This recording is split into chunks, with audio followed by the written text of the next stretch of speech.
நண்பர்களே, அனைவருக்கும் வணக்கம். தமிழகத்தில் இரவு 8 மணிக்கு வெளியான மிக முக்கியமான அறிவிப்புகளை பார்க்க போகிறோம்.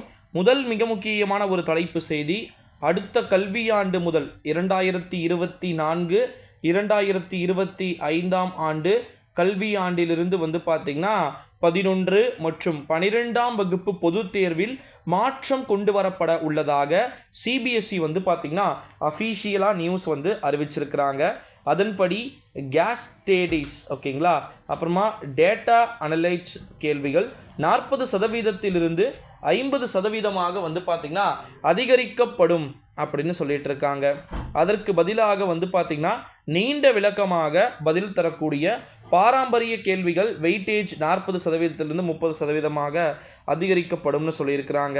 அடுத்து மிக முக்கியமான அறிவிப்பு, திருநெல்வேலி தொகுதி பாரதிய ஜனதா கட்சியுடைய வேட்பாளர் நயினார் நாகேந்திரன் உதவியாளர்களிடமிருந்து 4 கோடி ரூபாய் பறிமுதல் செய்யப்பட்டது குறித்து புகார் உரிய நடவடிக்கைகள் எடுக்க வேண்டும் அப்படின்னு சொல்லிட்டு எலெக்ஷன் கமிஷனுக்கு அஃபீஷியலாக ஒரு நியூஸ் சொல்லியிருக்கிறாங்க. அடுத்த ஒரு மிக முக்கியமான ஒரு அறிவிப்பு, சித்ரா பௌர்ணமியை முன்னிட்டு திருவண்ணாமலைக்கு கிரிவலம் செல்லக்கூடிய ஒட்டுமொத்தமான அனைத்து விதமான இந்த பக்தர்களுக்காக தமிழ்நாடு அரசு போக்குவரத்து கழகம் மூலமாக சிறப்பு பேருந்துகள் பார்த்திங்கன்னா இயக்கப்படும் அப்படின்னு சொல்லப்பட்டிருக்கிறது.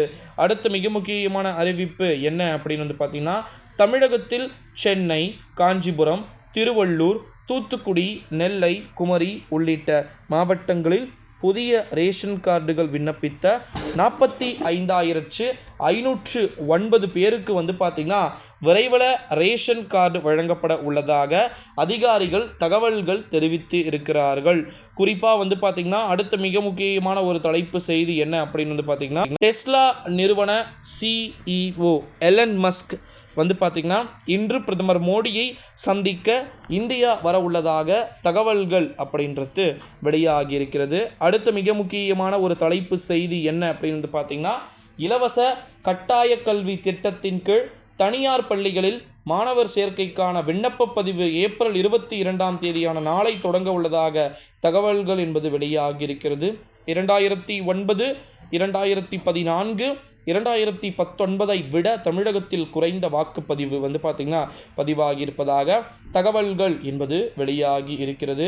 ஸோ குறிப்பாக 2014 73%, 2019 72%,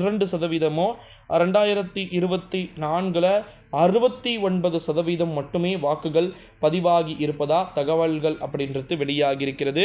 அடுத்து மிக முக்கியமான ஒரு தலைப்பு செய்தி, டெல்லி முதலமைச்சர் அரவிந்த் கெஜ்ரிவால் சர்க்கரை அளவை உயர்த்த சிறையில் இனிப்பு உணவுகளை எடுத்துக்கொள்கிறார் அப்படின்னு சொல்லிட்டு அமலாக்கத்துறையின் குற்றச்சாட்டுக்கு அவரது தரப்பு மறுப்பு தெரிவித்திருக்கிறார்கள். அடுத்த மிக முக்கியமான அறிவிப்பு என்ன அப்படின்னு பார்த்திங்கன்னா, ரொம்ப இம்பார்ட்டண்ட் நியூஸ், மதுரையில் நாளை திங்கட்கிழமையில் மீனாட்சி சுந்தரேஸ்வரர் திருக்கல்யாணம் நடைபெறுகிறது. ஓகேங்களா. ஸோ அதனால் மதுரை மாவட்டத்திற்கு நாளை உள்ளூர் விடுமுறை. அடுத்தடுத்து